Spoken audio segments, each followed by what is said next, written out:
Hola, buenas. Dentro del proyecto Arendajo, hoy voy a hablar del asunto siguiente, el comunal y la forestación con bellotas. Es un asunto de una importancia enorme, porque el comunal es decisivo y la forestación tiene que dirigirse sobre todo a las tierras comunales. Que se ignore que existen tierras comunales, que hoy son unos 5 millones de hectáreas, es decir, aproximadamente el 10% del territorio sometido al Estado español, y que en el pasado ha habido muchos más, muchísimos más terrenos comunales de toda naturaleza, incluido de labor, no solamente tierras de segunda y tercera calidad, es algo asombroso. Que esto se oculta a la gente demuestra hasta qué punto el sistema educativo y los historiadores vendidos al poder constituido han creado una situación execrable en el que la verdad, no solo la verdad del pasado, sino también la verdad del presente, se oculta a la gente. ¿Qué es el comunal? Pues el comunal son el conjunto de bienes productivos que pertenecen a la comunidad de los vecinos y son gestionados por la junta vecinal o por el concejo abierto.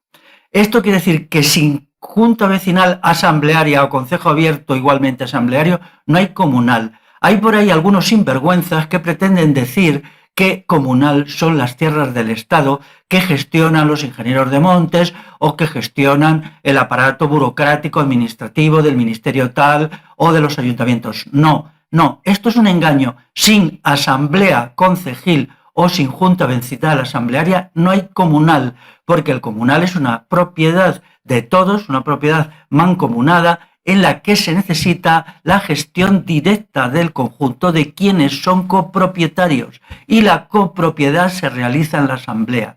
Así pues, tenemos que diferenciar tajantemente las tierras estatales, que los sinvergüenzas musolinianos llaman públicas, y que son estatales, simplemente estatales, de las tierras del pueblo, verdaderamente públicas, que son las que están gestionadas en propiedad absoluta por la junta vecinal o por la asamblea del concejo abierto.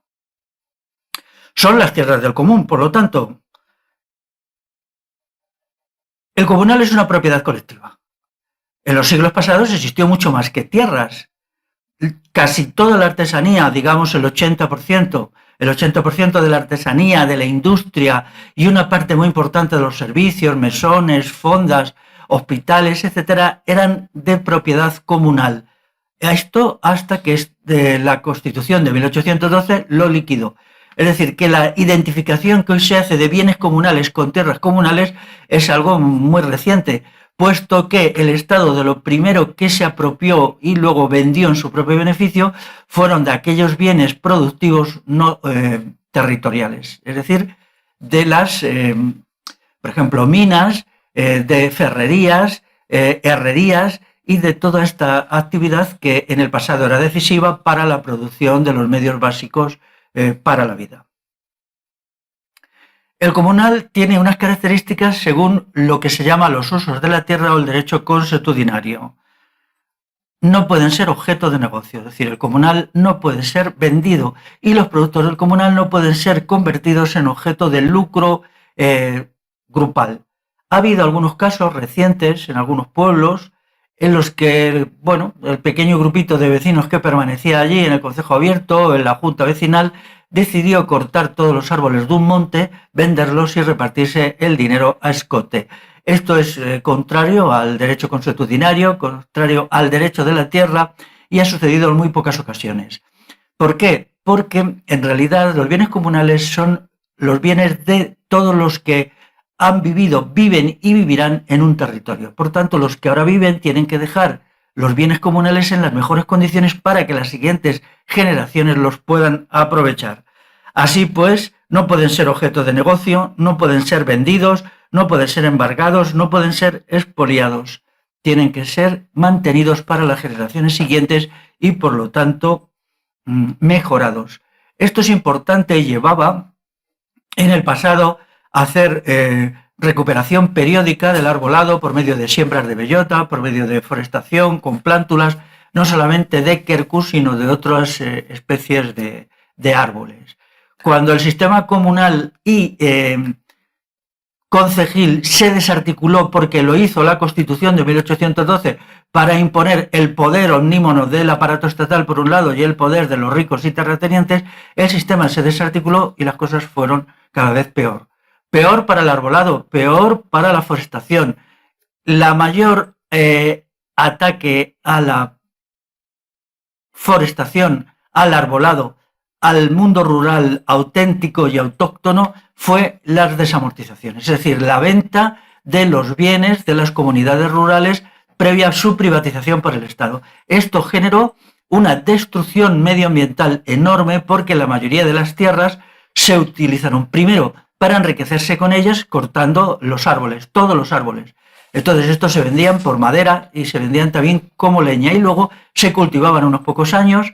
En estos años la erosión del suelo hacía el suelo infértil y en definitiva lo que se producía ahí era una pérdida de la riqueza del suelo y por lo tanto estas tierras se convertían en estériles, no solamente estériles para la agricultura, básicamente para los cereales, sino también estériles para el arbolado. No había árboles, no había agricultura y en muchos casos quedaban simplemente como tierras de pastos de una ínfima eficacia y productividad que ni siquiera el ganado podía aprovechar.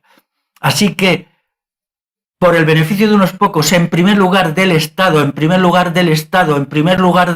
que fue quien lo hizo y quien se lucró y que se enriqueció monstruosamente a partir de la gestión estatal de las tierras, durante un tiempo luego vendidas y privatizadas, se ha creado la Iberia, los pueblos ibéricos deforestados. Y ahora lo que nosotros estamos haciendo con el proyecto Arrendajo a través de la recogida y siembra de bellotas es la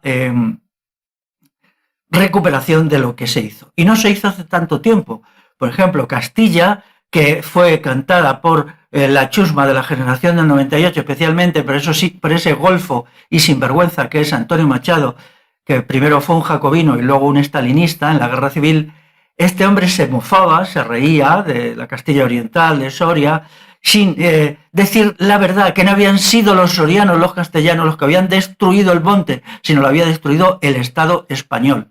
El Estado español, nosotros somos castellanos, no españoles, no somos españoles, nosotros somos castellanos. Bueno, entonces todo eso fue destruido en el proceso desamortizador. Así pues, ahora nos toca revertir lo que se ha hecho, pero fue destruido en unas épocas muy lejanas. Todavía en 1850 Castilla estaba muy bien forestada, había muchísimo monte alto, muchísimo de quercus, de otras especies, también de otras especies, como fresnos, por ejemplo, en los terrenos un poquito más húmedos, como abedules, etcétera, ¿no? Y sin embargo, luego la segunda mitad del siglo XIX fue terrorífica para el arbolado. Y esto lo hizo el Cuerpo de Ingenieros de Montes. El Cuerpo de Ingenieros de Montes fue el aparato ejecutor de la política de destrucción del arbolado que lleva adelante el Estado español. Él y la Guardia Civil. Los dos elementos decisivos eran el Cuerpo de Ingenieros de Montes y la Guardia Civil, que ellos imponían una serie de normativas y de reglas que consistían en talar, cortar, destruir el arbolado, lo que luego llevaba a un desencadenamiento de unos procesos erosivos terribles que hacían que las tierras quedaran inútiles para todo. Pero eso sí, a la gente que las había comprado, una vez que fueron puestas en subasta por el Estado, resultaba que estas tierras les habían dado mucho dinero. Lo que solían hacer era primero sacar mucho dinero convirtiendo los árboles o bien en madera, o bien en carbón vegetal, o bien en leña, o bien en las tres cosas. Con esto ya sacaban mucho más de lo que habían pagado por las tierras. Luego, en segundo lugar, sometían a estas tierras a una roturación intensiva, ya unos cultivos intensivos, esencialmente de trigo, que durante 2 o 3 años daban cosechas muy copiosas, pues que eran tierras que nunca habían sido cultivadas, por lo tanto tenían un alto porcentaje de materia orgánica y eran muy productivas. Con esto ganaban muchísimo dinero, pero luego llegaba a partir del tercer, cuarto año, como mucho del quinto, en que estas tierras dejaban ser productivas, no se recogía ni la simiente y quedaban abandonadas. A menudo han quedado abandonadas hasta hoy mismo, sin ningún interés, porque ya eran infértiles, eran ineficaces, productiva y económicamente, y se quedaban ahí. Y ahora nos han dejado a nosotros, 100 años después, más o menos, la dura e ingrata tarea de recuperarlas y volverlas a su estado primitivo, o como podían ser hace 500 años, hace 5.000 años, hace 150 años, es decir, con árboles. por lo tanto, creadoras de un clima eficaz, de un terreno fértil, porque lo que fertiliza básicamente el suelo es la hojarasca de los árboles. Los árboles proporcionan, por un lado, lluvia, por otro lado, oxígeno, pero sobre todo, para mí esto es fundamental, esta hojarasca que cae hace que el porcentaje de materia orgánica de los suelos se incremente y, por lo tanto, la fertilidad se multiplique. En realidad, la fertilidad de los suelos depende de dos factores. Los residuos, tanto de palitos, palos, leñas que caen de los árboles junto con las hojas, por un lado, y por otro lo que deja el estiércol que dejan los animales, tanto los silvestres, que en determinados momentos han sido muy, muy numerosos, en los bosques ibéricos muy numerosos, muy importantes, los venados, los ciervos, las cabras, los jabalíes, los corzos, los gamos, estos han tenido una importancia enorme en la recuperación de los suelos, y por otro lado los rebaños de ovejas, los rebaños de vacuno, de caballos, de mulos, etcétera. Siempre, claro, que no fuera pues el fenómeno de la mesta, que es un fenómeno aberrante, que fue realmente muy negativo, una de las pocas cosas que coincidió con los ilustrados del siglo XVIII. La principal ley desamortizadora es la de 1855, o sea, 1855, daros cuenta, es aquí mismo, estamos a muy pocos años de esto, son 175 años, pero la presión tributaria, luego después, que quedó después de la aplicación de esta ley, hizo que los pueblos, los vecinos, agobiados por la carga de los impuestos, tenían que lanzarse a destruir el bosque, el poquísimo bosque que les quedaba. Los impuestos eran tan fuertes, el Estado trituraba, machacaba de una manera tan inmisericordia a la población rural, arrebatándole el 50% de sus ingresos brutos en la forma de impuestos, que para sobrevivir muchos de ellos se lanzaban a hacer carbón. La concentración en las ciudades, que es otra de las actividades ecocidas más importantes, exigía mucho carbón vegetal, porque entonces era el único combustible que había, el que se llamaba carbón de encina, que a veces también se hacía de roble, o de otros, por ejemplo, de madera de boj, etc. Entonces esto se tenía que hacer, pues, porque si no, las pocas tierras que habías conservado, porque no todo se vendió en los pueblos, pues entonces estas tierras te las quitaban si no pagaban los impuestos, te las embargaban, el Estado te las embargaba, y esto significaba quedarse en la completa miseria. Así pues, hubo que lanzarse al carboneo. El carboneo ha sido una de las formas más terribles de la destrucción de los montes. Daros cuenta que cuando la gente se concentra en las ciudades no se puede hacer forestación, porque desde las ciudades es difícil. Las ciudades están rodeadas luego de cinturones, de basureros, de sitios horribles, de vertederos, de escombreras, que pueden tener, pues es un anillo de 20 o 30 kilómetros. Incluso las ciudades en el siglo XIX ya lo tenían. Y entonces, claro, para hacer forestación había que andar 30 o 40 kilómetros. Sin embargo, en las aldeas eso no sucedía. En las aldeas el concejo convocaba periódicas puestas de bellotas, periódicas fenómenos de reforestación para cuidar el bosque, para conservarlo. Casi todos los concejos tenían 2 personas encargadas, que eran los que se llamaban la guarda del monte. Las guardas del monte eran 2 personas que iban para allá a la forestación, a cuidar cómo estaban los árboles, a ver qué es lo que sucedía.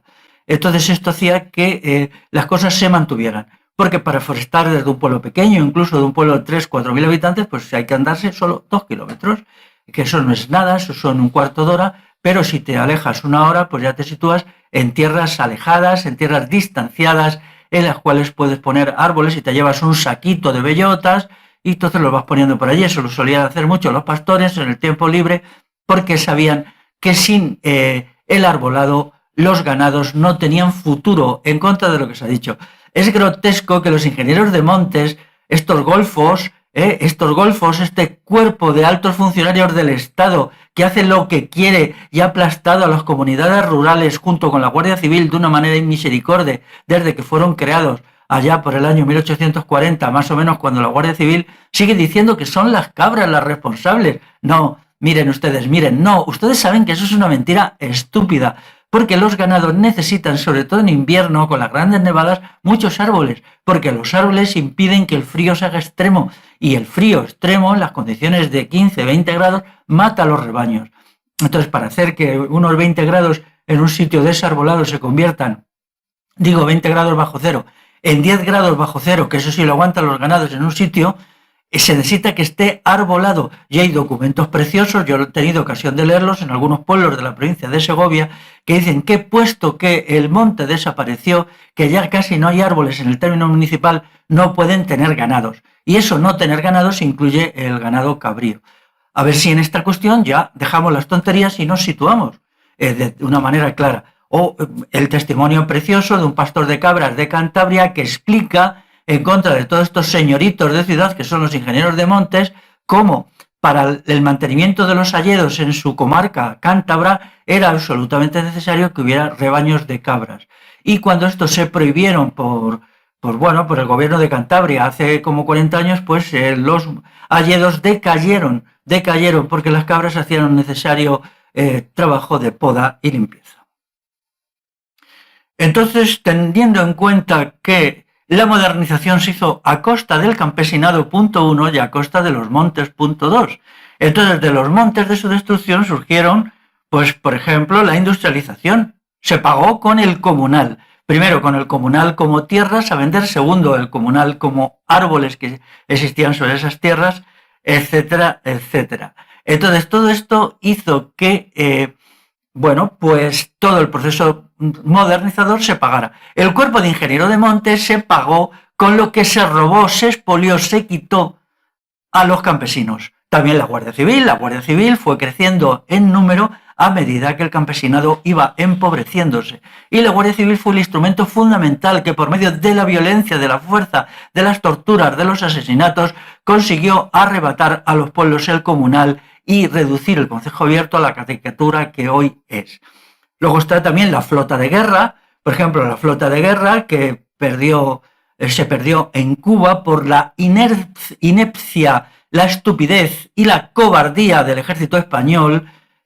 Como ya he dicho en otras intervenciones, pues esta se había pagado con el dinero proveniente de la desamortización, es decir, de la sobreexplotación del mundo rural, de los montes y del campesinado. Y luego estaba pues también el proceso de crecimiento de las ciudades, que es un proceso económicamente desastroso que había que financiarlo de alguna manera también con el dinero de la ruralidad. Y también los partidos políticos, claro, como no nos podían faltar los partidos políticos, también se pagaron así. Esas máquinas de enriquecer a quien los hacen, sean de derecha o de izquierda, es indiferente. Los partidos políticos son máquinas de ingresar, son ingresos que llegan al bolsillo de la gente. Bien, pues ya estamos en el presente y entonces tenemos que reforestar el comunal, si se puede. Si no, tierras privadas, con autorización, salvo si son tierras que llevan ya mucho tiempo abandonadas, y en este caso, pues si realmente los propietarios, aunque son propietarios en el catastro, no las atienden, pues entonces no pasa nada con que se pongan allí unas bellotitas y tal. Pero no siempre es fácil encontrar qué es comunal en cada zona. Los ayuntamientos tienen obligación de decirlo, con la particularidad de que las tierras municipales, o sea, las tierras de los ayuntamientos no son comunales. Lo son en un sentido, lo fueron, y entonces los ayuntamientos se las apropiaron para sus trapicheos, para enriquecer al partido político correspondiente y a la gente que lo constituye. Esas tierras municipales, propiedad de los ayuntamientos, tienen que volver a ser tierras comunales, territorios comunales, y entonces se puede forestar en ellas. ¿En dónde se puede forestar? Pues, ¿dónde se pueden poner las bellotas? Pues en zonas de pasto y ganadería extensiva, que suelen estar bastante abandonadas porque cada vez hay menos ganadería extensiva. Ahora lo que hay son corzos, son jabalíes. Bueno, ciertamente pueden hacer algún daño en alguna plántula de bellota, pero esto es mínimo y la naturaleza se regula, siempre ha sido así desde tiempos inmemoriales y no pasa nada que se coman algunas plantas, no hay por qué asustarse por esto.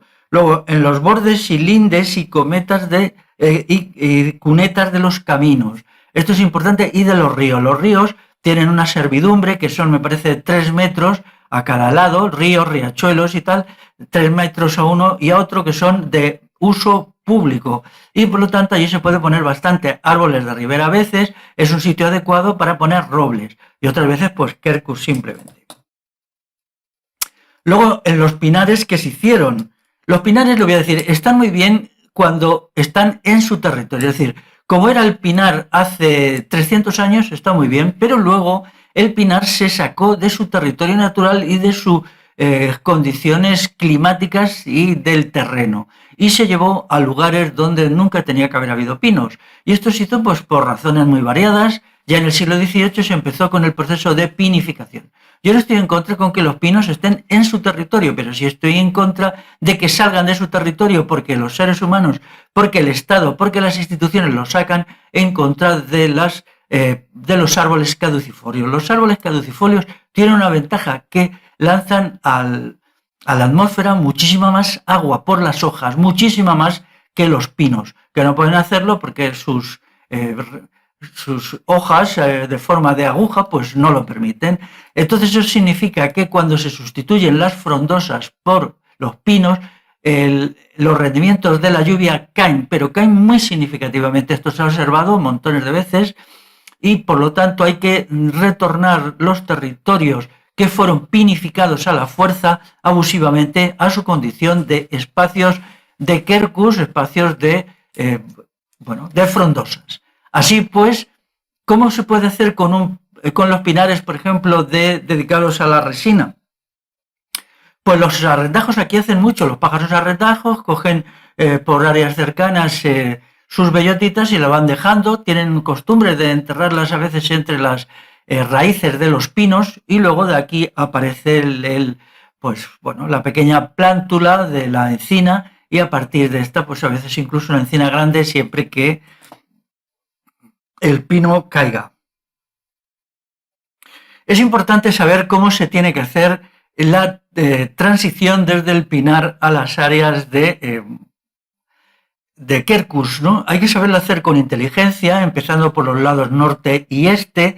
No es necesario, que aparte es un trabajo inmenso, claro, ir cortando todos los pinos. No. Lo que hay que hacer es ir aprovechando espacios en donde no hay pinos y en los cuales puede haber sombra en el peor momento de un día de julio, que es cuando las plántulas de las bellotas se extinguen, desaparecen, entonces los puede ir poniendo ahí. Es una cuestión de irlo pensando para que consigamos que el pinar monoespecífico, horrible, que no tiene nada debajo, que carece de sotobosque, con unos suelos muy degradados, vaya poco a poco regenerándose y convirtiéndose en un bosque plural. No es necesario quitar todos los pinos quizá, ni ahora ni dentro de 30 años, pero sí donde predominen los quercus, las encinas, en los terrenos más secos, que son casi todos.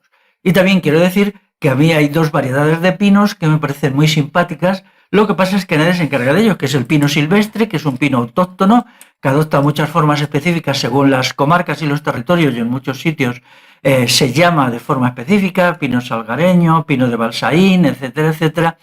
Y luego, en segundo lugar, pues también el pino piñonero. El pino piñonero, que tiene una madera muy interesante, pues estos pinos tienen que ser considerados con cariño y con afecto, y algún día quizás, sobre todo en el pino silvestre, que es un pino muy, muy interesante, con unas características genéticas maravillosas, se pueda recuperar.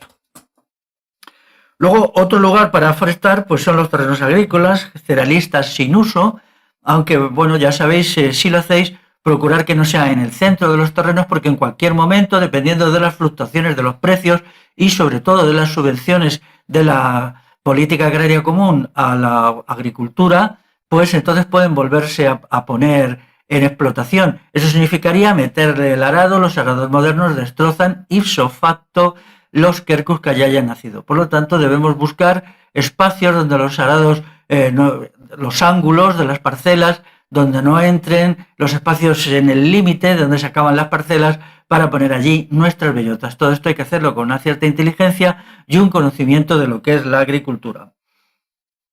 También se puede forestar en las dehesas con baja densidad de quercus. Hay muchas dehesas que tienen muy baja densidad, y si os dicen que el ganado, por ejemplo el ganado vacuno que pasta allí, o los caballos o los mulos se comen algunos, pero no todos, siempre ha sido así. Bueno, pues a lo mejor pueden comerse el 15-20% de las plántulas de quercus, pero eso significa que el 70-80 restante, o incluso el 90, salen adelante.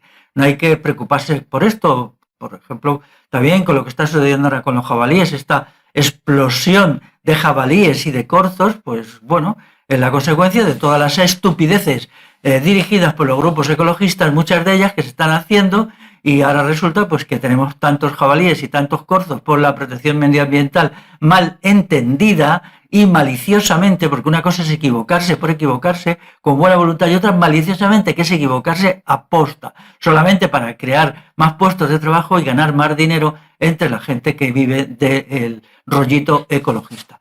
Bueno, pues ahora tenemos un problema aquí que se intenta resolver como se puede.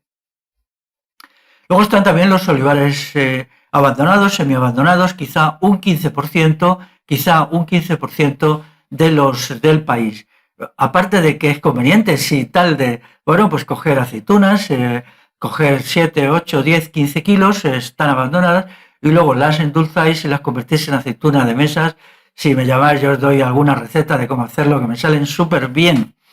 Pero también en los sitios donde el arado no penetre, ya sabéis que luego a lo mejor al dueño de estos pequeños olivares familiares, de 60, 80, 100, como mucho 150 olivos, pues puede darle un día por labrar el olivar.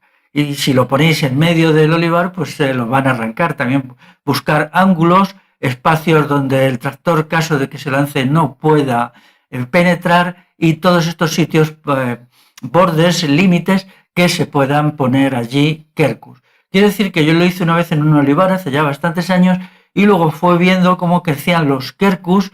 En algún momento tenían muchos pies, quizás porque yo metí 3 o 4 bellotas, ya no recuerdo, y germinaron las 3 o 4, y como tenían muchos pies, pues nada, un día cogí el hacha, y porque a mí me gusta que los quercus sean grandes, que las encinas sean grandes, que no se queden arbustivas, con 3 o 4 pies, y corté 2 o 3 y dejé un pie, y hace mucho que no voy por allí, pero supongo que ya será una encina robusta, y eso me encantó, me entusiasmó, y cuando estoy en un momento bueno sueño con ello.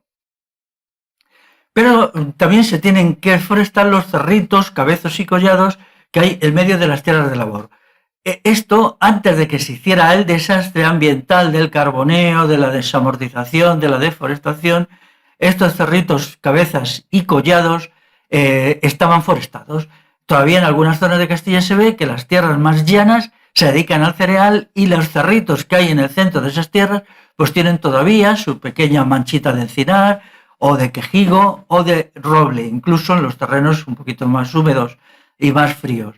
Esto luego se perdió porque, claro, bajo la presión, los campesinos estaban ya obligados a sacar madera y leña de donde fuera, y entonces tuvieron que meter el hacha, muy a su pesar, en sitios que se tenían que haber mantenido forestados por la presión estatal.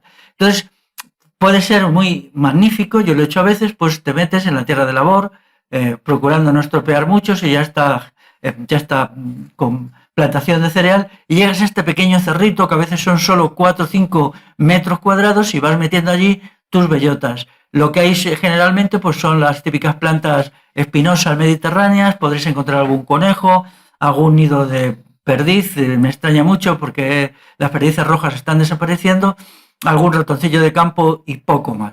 Pero sería magnífico y sería muy bueno porque estos cerritos proporcionarían a las tierras de labor, que están un poquito más bajas, pues mucha materia orgánica a partir de las hojas y otros detritus de los árboles, y al mismo tiempo una mejora sustantiva de la pluviosidad.